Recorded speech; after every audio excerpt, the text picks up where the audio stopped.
there's a motivation that comes from maybe being hard on yourself, right? When you do, let's use the example you're saying where you're having those financial tough times and you're struggling through it. That sensation of, "Ah, geez, I got to figure this out. Like I need to be better. I need to get this job. This isn't okay. Like I'm letting my family down or whatever it is." I see all the toxicity in that. I see how that can poison us and it's Mhm. causes all sorts of drama and stress and anxiety. But there would seem to be a component of it which makes me feel like, well, okay, but that's going to push me to make sure I do this. I'm going to send out that many more resumes because I've put this pressure on myself. And again, I'm not saying that's the right way to go. I think some people think it is there anything to that? Is there anything? Because I guess the other side of that, the fear is that if you let yourself off the hook too much, if you're too compassionate, then you think like, okay, no big deal. Like we'll get through this. Not that much action that I need to take. I don't need to really be driving too hard on this. How do you think about that balance and striking that balance? If so, and maybe the answer is like, no, no, no, that's always wrong. You should never beat yourself up in that way. The answer is in the middle ground. So you don't want toxic positivity and you don't want toxic negativity. Toxic positivity is ignoring the reality that you're in.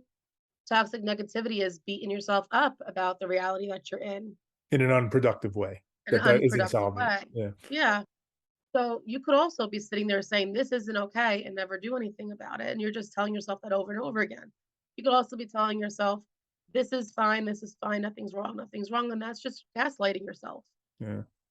So that middle ground there where like, yeah, I'm having a hard time. This sucks. This can't happen anymore. I know have the skills to get through it.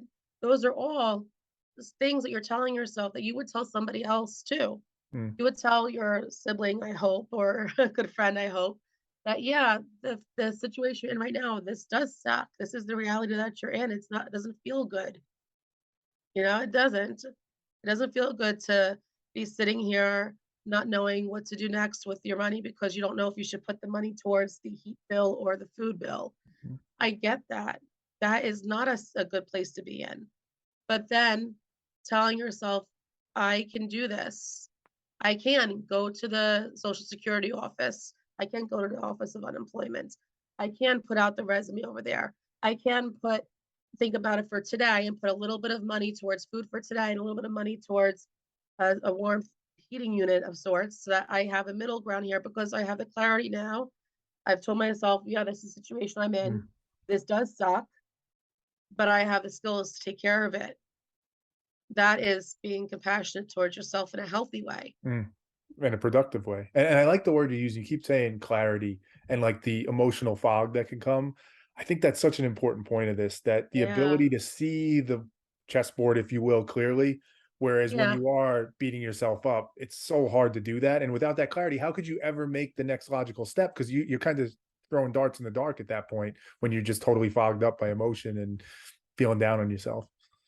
Exactly. Uh, having emotional intelligence is a piece of this. So, knowing exactly the feelings that you're having gives you that skill set, I guess you could say, of being able to identify the problem that you're having so that that's causing these emotions that you can then move forward. Mm. So it's like an alarm system.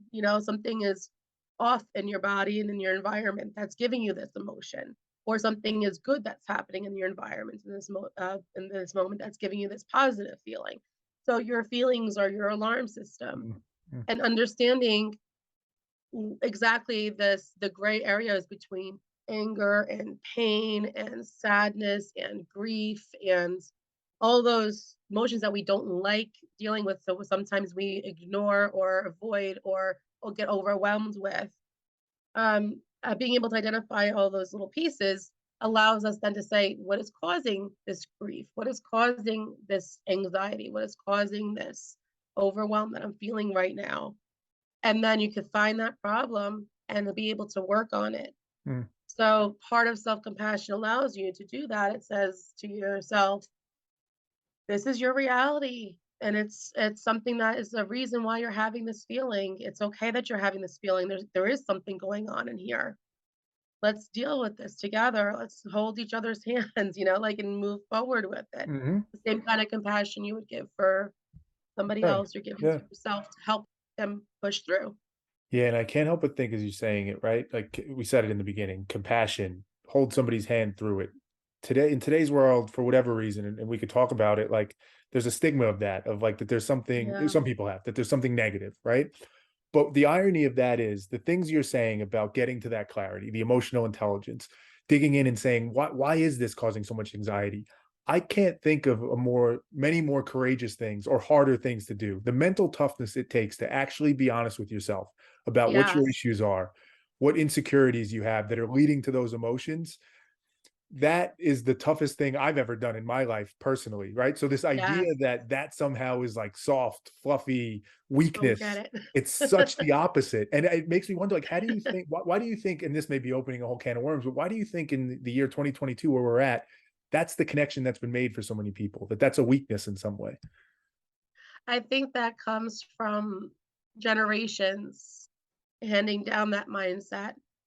So if you look at how far we've come in the field of psychology and treating people in general that are having mental health issues or emotional crises, in the past, it wasn't quite like that.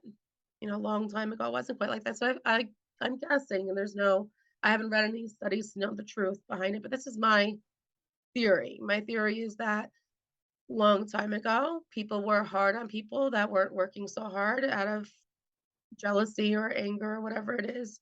And people were getting sent away to institutions for being overwhelmed with their emotions. Those things combined put a stigma on anybody that is just not trucking through, that's just not pushing through, no Mm, matter how they're feeling. Um, and so as that gets handed down when you're teaching your kids how to be an adult, and as it gets handed down, you're teaching the next generation how to be an adult, a piece of that kept getting passed through. And so you'll have people that haven't dealt with their emotions looking at or they're haven't dealt in a healthy way with communication with others, with treating others as kindly or with treating themselves kindly. You'll have a generation now that is looking at people that are getting help for managing their emotions and looking at the world differently than them. And there becomes a time where they're butting heads on that. So you have somebody who has one mindset and someone who has another mindset. Now we're butting heads.